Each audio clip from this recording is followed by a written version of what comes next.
Karim, who chairs the European Parliament's watchdog body, set up to stop unethical behaviour by MEPs. Thanks very much indeed for joining us, sir. What do you make of this event? Well, good evening. The information that I have at this stage is that basically a media sting operation has brought to light a potential case of fraudulent activity being carried out by a staff member of a member of the European Parliament, potentially on her behalf. That's the information that I have at this stage.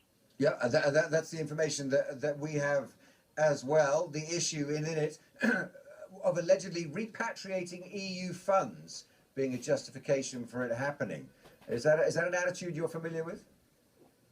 Well, I'm afraid that sort of explanation simply will not wash. The rules are very clear and very stringent, and there is a need to provide receipts for actual expenditure incurred in order to receive that money back.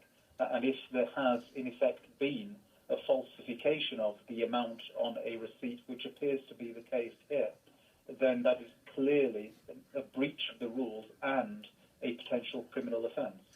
Well, Sajjad Karim, immediately, of course, here in the UK, there are people who are wondering if this was just a one-off or a kind of practice learnt from other MEP colleagues.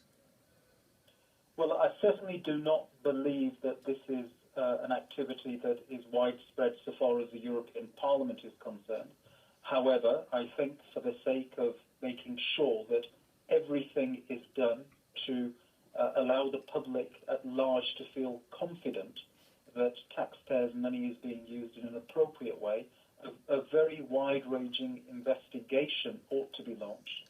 Firstly, into the activities of this particular member of the European Parliament, UKIP MEP, and then secondly, into the way in which the group itself, the UKIP group, operates its funds, because quite clearly, based upon what I have seen so far, this does not seem to be an isolated incident so far as this UKIP MEP is concerned.